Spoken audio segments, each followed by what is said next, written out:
these cluster munitions are what's causing particular trouble for Israeli air defense systems, and they are using interceptors at an accelerated rate at the moment, but still things are getting through. The sensor does keep a lid, as I said, on exactly what damage. The world did not change because of an invasion. It did not change because of a declaration of war. And it didn't change because of a massive attack that dominated global headlines. The change began much more quietly, in a moment that, for most people, seemed like just another episode in a conflict that has already lasted for decades. But for military analysts who were watching the data in real time, something about that night felt different. It all started when radars in the Middle East began detecting multiple objects crossing the sky almost simultaneously. At first, they were just a few signals appearing on monitoring screens. Nothing unusual for a region accustomed to aerial threats. But within minutes, those dots began to multiply. What initially looked like only a few projectiles quickly turned into a much larger wave. Drones, rockets, and missiles advancing simultaneously toward Israeli territory. Immediately, one of the most sophisticated defense systems ever built sprang into action. Sensors began tracking trajectories. Algorithms calculated possible impact points. Command centers made decisions within seconds. Interceptors were launched into the sky at high speed, climbing to meet the threats before they could approach cities or military bases.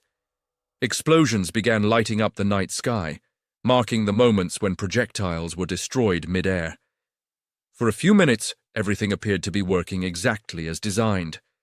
The system responded with precision, neutralizing threat after threat.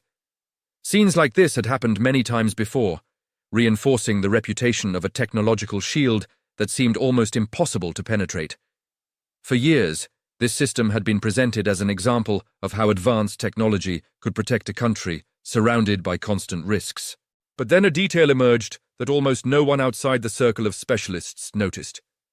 Amid dozens of successful interceptions, some projectiles continued their trajectories. Not many. It did not represent a complete collapse of the defense. But the simple fact that a few made it through was enough to trigger a silent alarm among military strategists around the world. Because that system was not just another conventional air defense.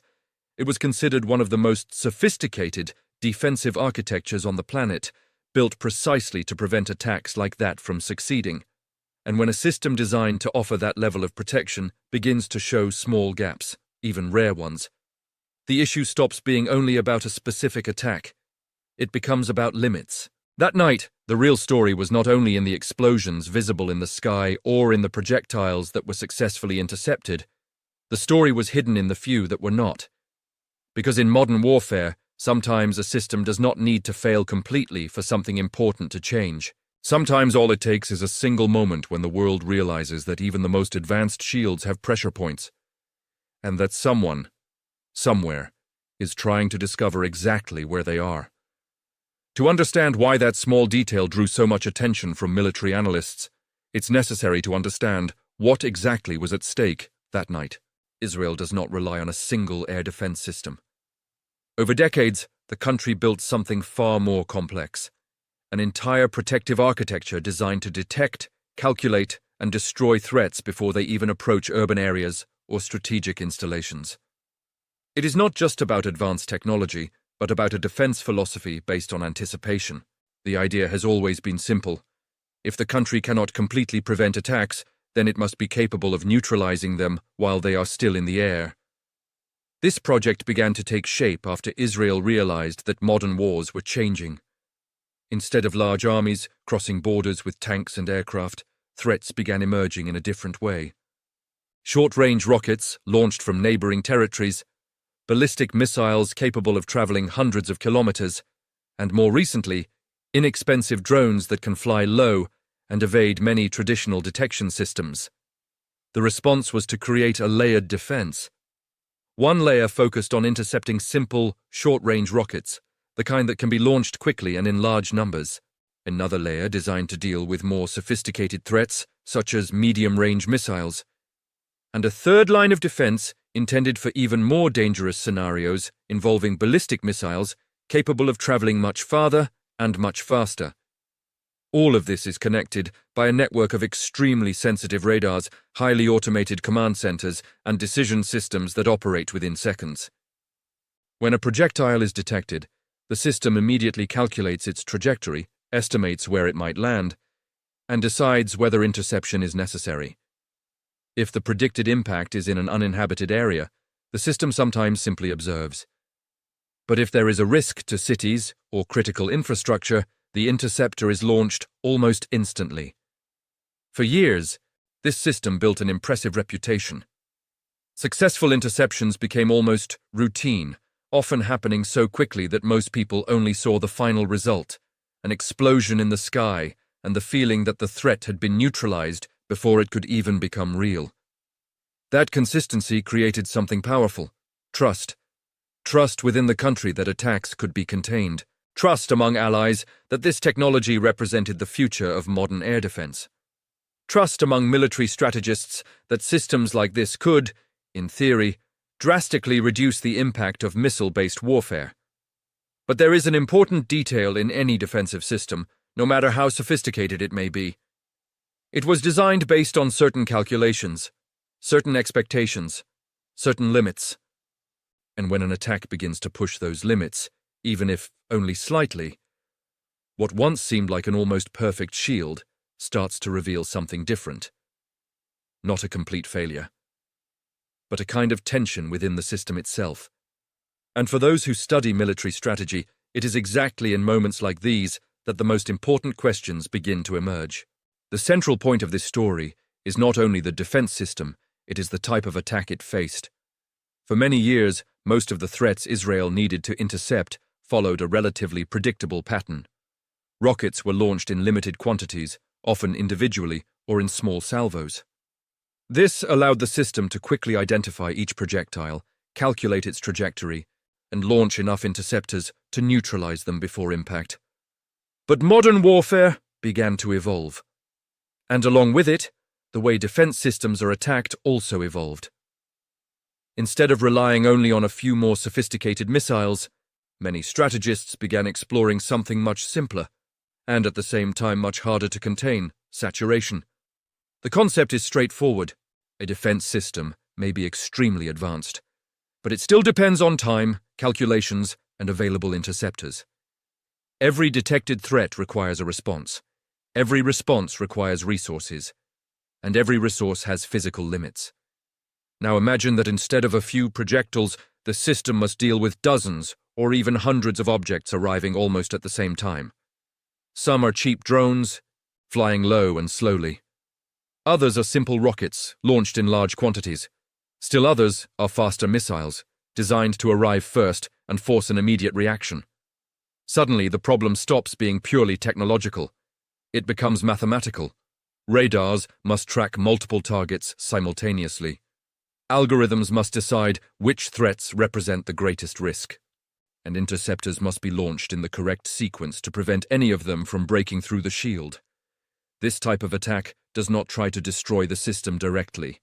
It tries to pressure it, to force it to operate at its limits. Because in scenarios like this, the attacker does not need all projectiles to get through. They only need some of them to get through. And when this type of strategy begins appearing in real conflicts, something shifts in the global strategic calculation. Systems that once seemed almost impenetrable begin to be analyzed in a different way, no longer as perfect shields, but as extremely sophisticated systems that still have to deal with the same reality as any other military technology: limits. What analysts began to notice. It was exactly this detail that began to draw attention among military analysts who study air defense around the world. What happened that night was not a collapse of the system. Far from it.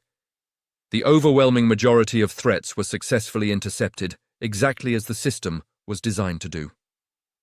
To any ordinary observer, it might have looked like just another demonstration of technological efficiency.